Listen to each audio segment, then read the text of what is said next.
El COVID-19 no es la única enfermedad que vino a replantear las prioridades del mundo. Para poner un ejemplo, en la actualidad, cerca de 40 millones de personas viven con VIH-Sida, una de las enfermedades más letales de los últimos años. De acuerdo con la Organización Mundial de la Salud, 690,000 personas mueren al año por esta causa, y 1.7 millones de personas se contagian en ese mismo periodo. ¿Cómo es la vida de una persona con VIH? ¿Cómo viven el día a día en el contexto de la pandemia? Si hay otras enfermedades, ¿quién los asiste? En este contexto es en el que se desarrolla la filántropa, política y fundadora de Angel Food Project, un voluntariado que entrega alimentos a personas con enfermedades como el VIH. Marianne Williamson, nuestra invitada hoy en la era de las definiciones. Muy buenas noches, good night, all the audience here in Mexico, amigas y amigos.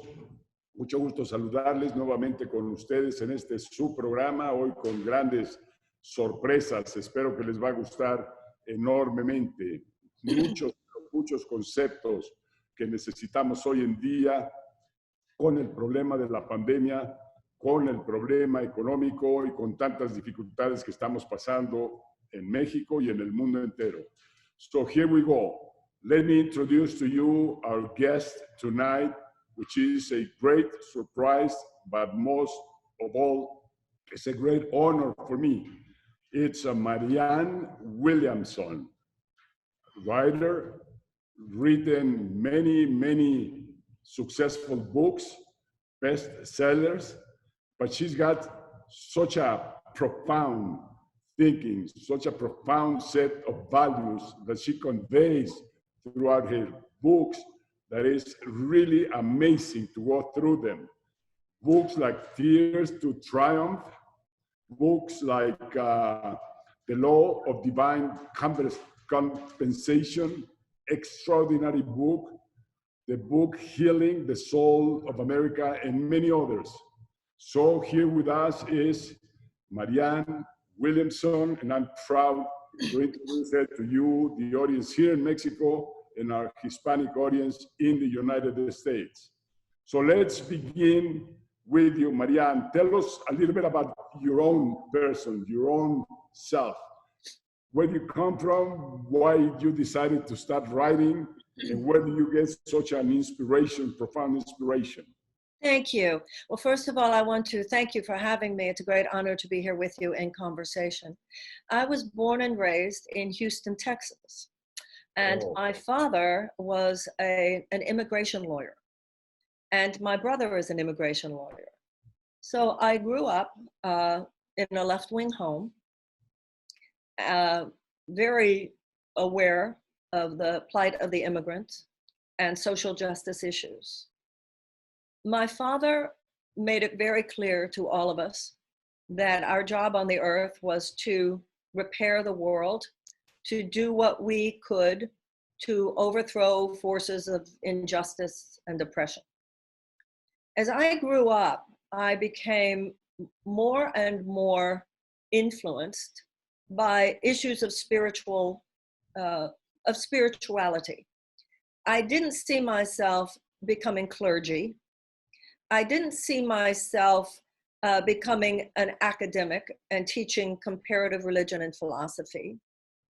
But I was particularly enamored, having read a wide array of spiritual and religious material, becoming very aware of the universal spiritual themes that are at the heart of all the great religious and spiritual teachings, I became particularly enamored of a set of books called A Course in Miracles. And I just set out to talk about them. And at the time I did that, there was no particular career niche for someone who talked about spiritual matters, but did not do so within the context of clergy or academia. But the world was changing, and particularly impacted were people in Los Angeles, where I was living, by the AIDS crisis. So I wrote a book based on my work. I got more and more involved with being an AIDS activist. My first book came out, Oprah Winfrey had me on, and that I was one of the first authors whose career she really enthused about, supported, and that began my career as a speaker and as an author. Now, as time went on, I became very aware, as I'm sure you are also, as a world leader, as a former world leader, that many of the dysfunctions that we see played out in individual lives are played out collectively. There aren't just greedy people, there are greedy nations. There aren't just controlling oppressive people, there are controlling oppressive nations. Because all that a nation is a group of individuals. And I began to work, because I have worked for so many years up close and personal with people whose lives are in deep despair over one thing or another. I began to see common factors. And over the last 20 years, I began to see something very disturbing, because my career started 37 years ago. But between 15 and 20 years ago, I began to see something which should simply not be the case in the richest country in the world. And that is a level of economic tension, anxiety, and despair among people who had gotten an education, among people who worked very hard, among people who, quote unquote, did all the right things, but were left out of an economic or social environment where they could truly soar because of political, social, and economic factors, which had caused in my country a huge transfer of wealth into the hands of a very few people. Now, there's no spiritual or religious tradition anywhere that gives any of us a pass on addressing the suffering of other sentient beings. So out of my spiritual conviction and commitment, not in contradiction to my spiritual conviction, much like the social justice traditions within the Catholic religion. I'm Jewish, tikkun olam, to repair the world. Many religious traditions have strong commitment to social, economic, and political issues, because they do express issues of the heart and issues of regarding how we should live on the earth with each other. Excellent, excellent. I'd like to ask a question before we get into subject. The difference between religion and spirituality. I understand that religions, I'm a Catholic, you're Jewish, and there's Buddhism, and there's evangelicals, and there's more and more. I think all of them have a common denominator, a top being, a God, something high and above.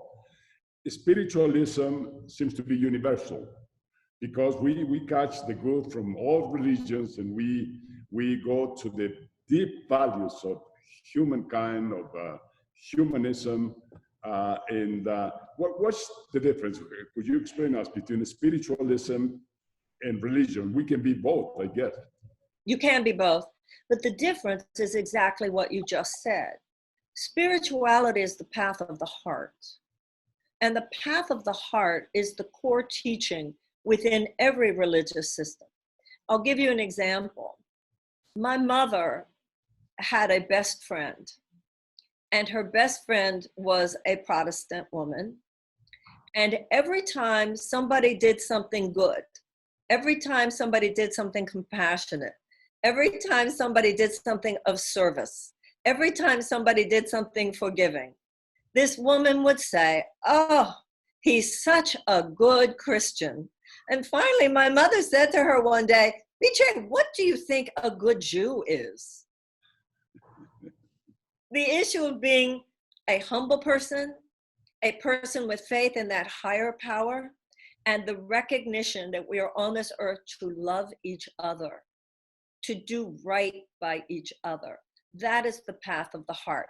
Some people find that within their religious traditions, and I do believe that is the inner gold within all religious traditions. But some people not only find it within a spiritual context that leads them away from relating to a specific religious dogma or doctrine. And more these days, you find people speaking of these issues in secular terms that not only don't contextualize things religiously, but don't even contextualize things spiritually. They talk about ethics, they talk about honesty. The language is not what's important. How we treat each other is what's important. And that's obviously more and more true every day. Yes, I'm going to start with some concepts that you have on your book, Healing the Soul of America, basically referring to the United States. But when you take a look at and read your books, you see that that applies most everywhere in the Americas, in Europe, and everywhere in the world. And so you touch upon concepts like how healed can we be if the world remains sick? So you say it's not only me, it's the world also that needs healing. A spiritual journey, self-awareness can be self-preoccupation. But this next one, the source of power in America is not the government, it's us, the people. Please tell me, you mentioned before that governments also, I understand, I even think that they have a soul, they have a heart, governments, nations, and behave as a collective human group. And so let's talk a little bit more about that consciousness revolution, like we're having now, the pandemia, and this is affecting all of us severely. Is transforming medicine and business, and of course government. But you say here, government is the last one that understands the messages coming out and reacting to them and changing. Usually we change as individuals, we change as community, we change as nations, we change economy, but governments, and I went through that experience for 6 years, and believe me, it's very little of a spirituality in governments. They don't like to speak about, nobody speaks about love, care, compassion. So government seems to be an igloo, a piece of ice with no human feelings. Well, you would certainly know, Mr. President, you would certainly know. A democracy, your country, my country, is one in which theoretically the will of the people, which means the consciousness of the people, is expressed by the government. That's the theory. Now, I don't know what the main obstruction to that is in Mexico, but I know the main obstruction to it in the United States, and that is the undue influence of money on our government, particularly corporate money. So I don't believe in my country, and I assume in your country this is true as well. The problem is not that we're not good people. The problem is not the consciousness of the people. I think far more people love than hate.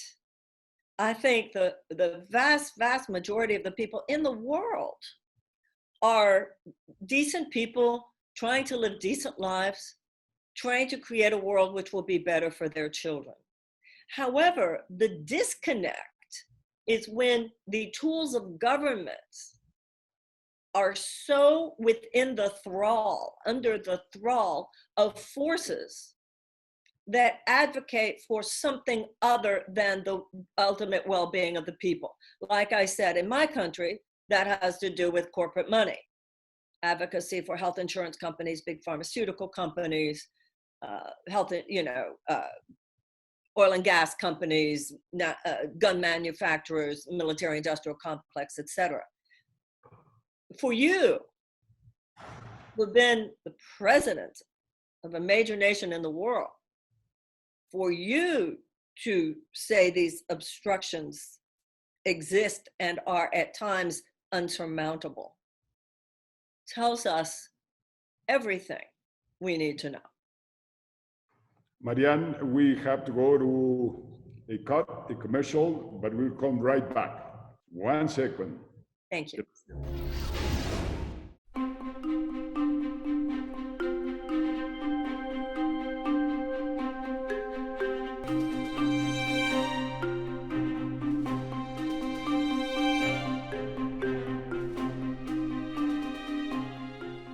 Angel Food Project no es la única labor que distingue el trabajo de Williamson. En su haber se encuentran más de una docena de libros, entre los que destacan bestsellers del New York Times. Marianne Williamson es la prueba fehaciente de que es posible trasladar el mundo de las ideas y las palabras a la realidad cotidiana. Marianne, we're back with our people. You mentioned in this book that workplaces now are becoming sanctuaries of the soul. They seem to be more humane companies. Some corporations might not be, but I know small companies, medium-sized companies here, it's like a family. It's like very humane and very caring for the workers and for the people and else. But you say then that, but politics does not realize the world has inalterably changed. And saying here, that distance between government and the corporate world or businesses and the values seems to be broken. And then you say the divine authority of love will renew the heart and the country and the world. So you're very hopeful and very wishful that all of us working together, we can do and make that change. There's a saying, a quote, that the moral arc of the universe is long, but it bends towards justice. The consciousness of the people, and this is global, this is all over the world. This is not centered in any one ethnicity or nationality or geographical region or color or anything like that. There is an uprising, I believe, within the consciousness of humanity. It is pulling us forward in the 21st century. Just as the 20th century mind was different than the 19th century, the 21st century mind is different than the 20th. And we must evolve. We must evolve beyond me to we. We must evolve beyond a strictly economic bottom line to a more humanitarian bottom line. We must begin to recognize our common frailties, our common vulnerabilities, our common needs, and not just our separate needs to get ahead on a short-term basis. This absolutely must happen if humanity is to reasonably stand a chance of survival for another 100 years on this planet. Now, I don't believe that what I just said is at odds with the aspiration of the people around the world. Like you said, you know companies in Mexico where people are seeking to live this and to embody this. I know companies in the United States where people are seeking to live this and embody it. We certainly hear about things like this in Europe. So the problem is not, once again, the consciousness of the people. The problem is how, I certainly know in my country, and now I'm saying in your country just because of what you said a couple of minutes ago, how often and in such powerful obstructive ways the instruments of government are in the hands of forces, particularly moneyed forces, that would keep us stuck in ultimately regressive modes of behavior that are becoming increasingly unsustainable for the human race living on this planet. And in my country, what we're experiencing right now even unsustainable for our democracy and for our freedom. Yeah, the founding fathers' dream became a reality pretty soon within the largest part of the US territory. And we, the rest of the world, learned so much about that enlightenment, about those ideas and those proposals that they proclaimed. What happened on the way? It became materialized. It became only, as you say, money and money and money. Today, we have a president like the one you have in the United States, which is exactly the same. I have never seen him embrace a kid or go to a hospital and visit a sick man or put his head on the feet of somebody that is suffering and that is passing through very bad times right now. Even the pandemic, he just talks about numbers. And exactly the same thing happens here. I don't know why governments have become so difficult to connect with people. First of all, President Fox, I want you to know that we were very well aware of some of your comments about the president, and I hope you know how appreciated they were. So that's number one. From the beginning, as I'm sure you realize, our country, my country, was founded on a characterological dichotomy. On one hand, our Declaration of Independence was based on the idea that all men are created equal, all men are given by God inalienable rights of life and liberty in the pursuit of happiness, that governments are instituted to secure those rights, and that if the government is not doing its job, that it is the right of the people to alter it or abolish it. That's aspirational, enlightened, profound, and has had a profound influence, obviously, on all the nations of the world.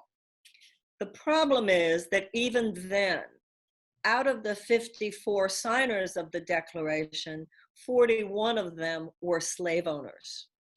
So that bipolarity has always been with us. It is the essential struggle. It is the essential contest of the American soul. There's what Lincoln called the angels of our better nature. And then there are forces that have always been present. They have been present every generation. And I'm sad to say they're present in this generation as well, that would violently, even violently oppose the principles on which we purport to stand when it served their economic interests. We had slavery, we had the institutional oppression of women, we had segregation and so forth. But I believe it's important to note that the arc of our history is such that over time we do tend to self-correct. We answered slavery with abolition, we gave women the right to vote, we dismantled segregation.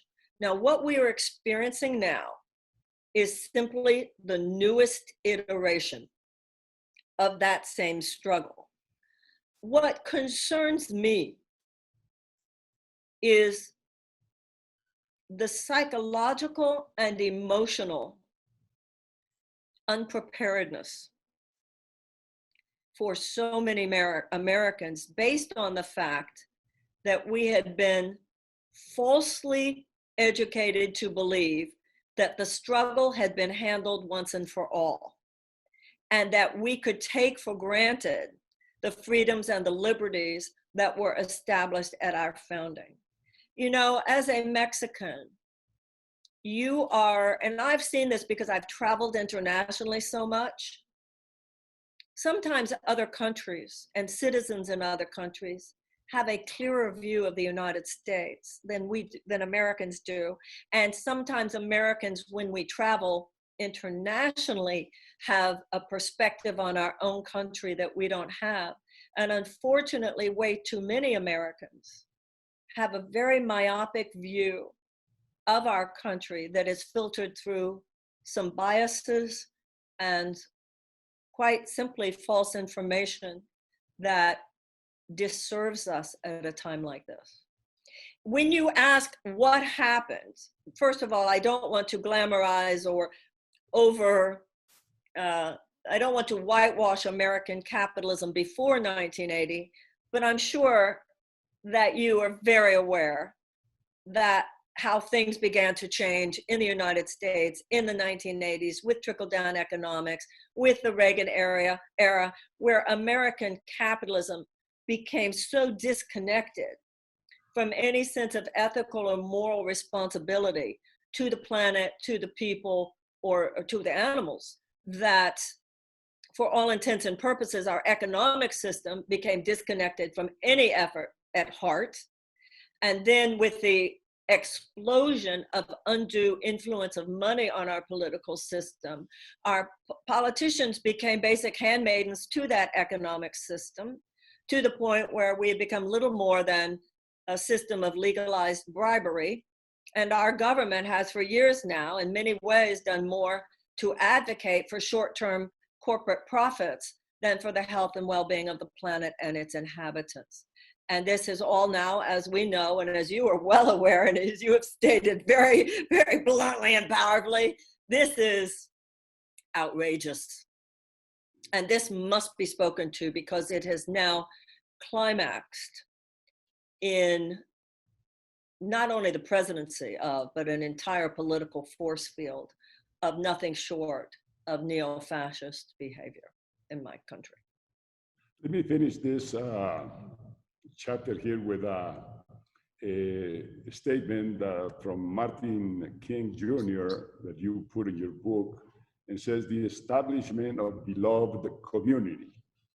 Nothing less will heal our hearts, and nothing less will heal the world. It is the task of our generation. So we go to a commercial and we come right back, Marianne. Thank you.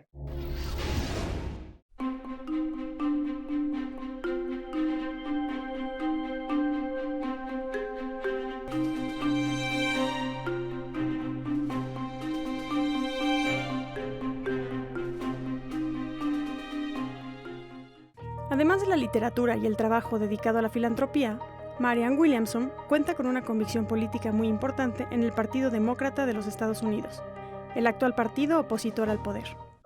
Marianne, let's go to Tears to Triumph. Beautiful, great book. Thank you. Sometimes suffering is too much. It really hits us in all our body, our soul, our heart. It's difficult to go through suffering. But you have an answer to that. And you end up saying that we need a miracle, but it can be done. When God is here, even in the midst of our suffering, you reach to him and he will reach to you. When I talk about God, I'm talking about a God who is within us. And our love for one another is inseparable from our relationship to God. So when we say that we have faith that God will heal us, we have faith that God's power will override all laws of time and space, what we're saying is that we have faith that if we love each other enough, this will occur. We have never tried that, Mr. President. We've never tried it. What if in your country, in my country, in all the major democracies of the Western world, what if we put feeding our children and educating our children?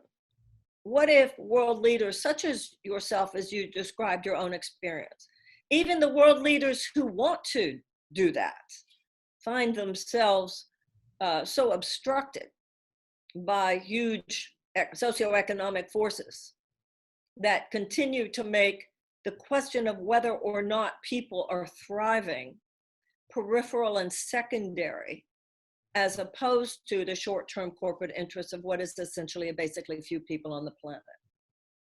And at this point, when people say it's naive to claim that we could make love for each other and love for our children, particularly because we now know things about the development of the human brain they didn't know 20 or 30 years ago.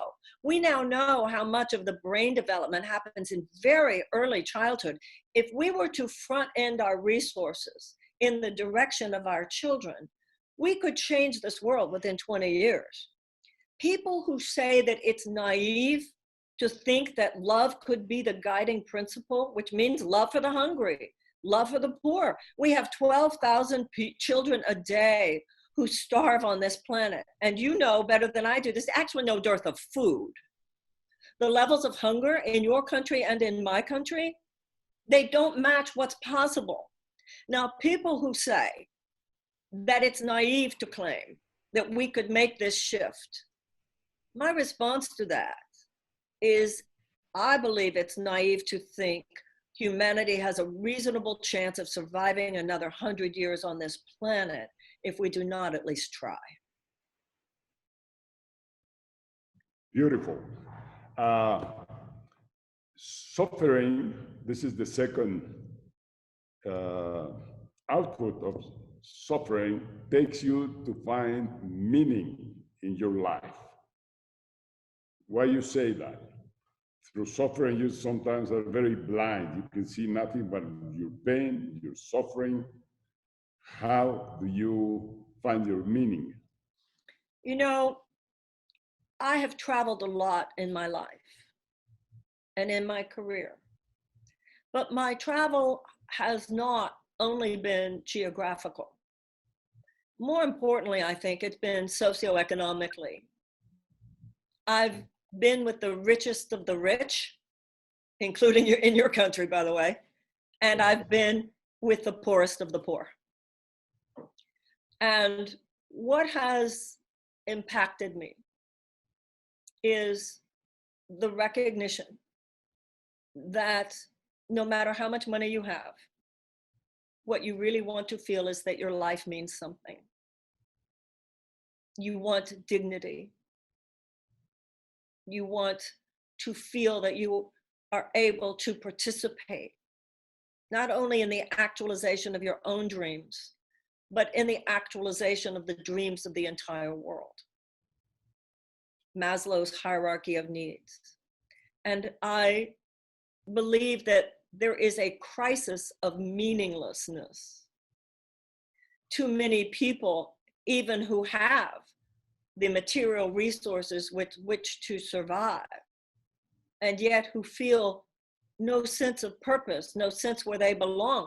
In the United States, now I don't know what's happening in Mexico on this score, but in the United States, among our young people who are the most at risk for suicide, it's well-to-do girls.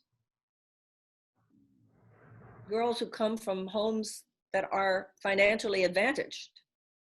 But we have created a society, once again, I can't speak about Mexico here, I can only speak about my country, where the consumer-based ethic has so corrupted not only our government, not only our media, but our souls. That people keep thinking, there must be something I haven't consumed yet. And if I could only consume that, I would feel satisfied. And then who feel increasing pain and despair if they can't consume more, or even if they have more to consume and they still find that hole inside them is not gone. Now, what you and I both have is a memory of a time when it was different. A memory of a time when even if we didn't always make it, there was a social agreement that we were supposed to try, that what mattered is families and community and people being good to each other. Not that we always actualized it in your country or in mine, but it seems to me there was a time that you and I can remember when we all understood, well, at least we're supposed to try for that. And what concerns me is how many young people have not only never seen it, but they don't even remember a time when it was universally recognized that we were supposed to. And I think that has created a sense of hopelessness and despair that someone like myself, and I can tell you too, because I've heard enough of your comments, we're going to go down fighting, you bastards. Do you know what I'm saying? Because we remember. And that, I believe, is why you and I are important. Because I believe when we get to a certain age, we're the keepers of the story. And I see that with young people in my country who don't remember the assassinations of the Kennedys and Dr. King. They don't remember the anti-war protests, the Vietnam War protests. They don't remember the social upheaval of that time. They don't remember the assassination of our students at Kent State. And they need to hear these stories. When we are disconnected from a sense of our history in all of our countries, because all of our countries, yours as well as mine, I know enough about Mexican history to know you have both pain and glory. What country doesn't have a history of pain and glory? But every generation is disempowered to the extent that it doesn't understand where it fits into the larger historical arc. I don't believe, and this goes back to spiritual beliefs, I don't believe it's an accident where we're born. I don't think it's an accident where we find ourselves. Now, my daughter lives in Europe. I mean, she was born in the United States, but her soul she has found some home for this lifetime in Europe. I mean, she still sees herself as an American. So this happens. People are born one place and they take their soul's journey to another country, certainly. But still, whether it's the country we reside in, the country we were born in, or the country we ultimately call home, I believe we have a moral responsibility to be agents of repair, agents of regeneration, and agents of aspiration, or else none of our countries will survive. I want to say one thing. I heard the Dalai Lama say that he had heard a British physicist say that every country should call every other country its domestic partner. Beautiful. Again, the law of divine compensation. And by the way, Dalai Lama is one of the great heroes. He visited us here in Centro Fox for twice. He went out to the community and visited every home there. Wow. The people, the humble people, the poor people here in this ranch. They are very Catholic, very strong Catholic believers, but many of them began to discover spirituality. I think he is the representation of spirituality. He doesn't sell one religion, one dogma, or one thing. He just talks about all these universal values. Thank you very much. We have to say goodbye now. This has finished. I think it's been great concept that you have conveyed to our audience. I thank you very much for that. You know, you have a home here in Guanajuato, Mexico, at Hacienda San Cristobal, which I hope you will visit us one day. It's a beautiful place in the state of Guanajuato. And certainly if I come to Texas, I hope you will invite me to visit you. I think it's been a great conversation. So thank you very much. You want to say a final message, please? Yes, I first of all want to thank you. Thank you for this conversation and thank you for the invitation, which I would very much like to take you up on. And I would, of course, like to invite you here as well. I'm in Washington, D.C., and I'm sure there are many people here who would love to visit you when all this is over, and I would be glad to host you. I also hope that many more people will be involved in the kind of international conversations, the kind of global dialogues that the people of the world need to be having in order to reimagine our world, in order to pave a path forward for our children. I don't think that there's ever been a time in the history of the world where this was more important, where the worst that could happen was not just bad for one country or for two countries or even for several countries, but when in fact the worst that could happen would be catastrophic for the human race. So I'm grateful that we began. I hope that this is just the beginning. I hope that you will come to Washington. I certainly want to come to where you are, and let's have some further conversations and include the circle and expand the circle. Gracias. Thank you so much.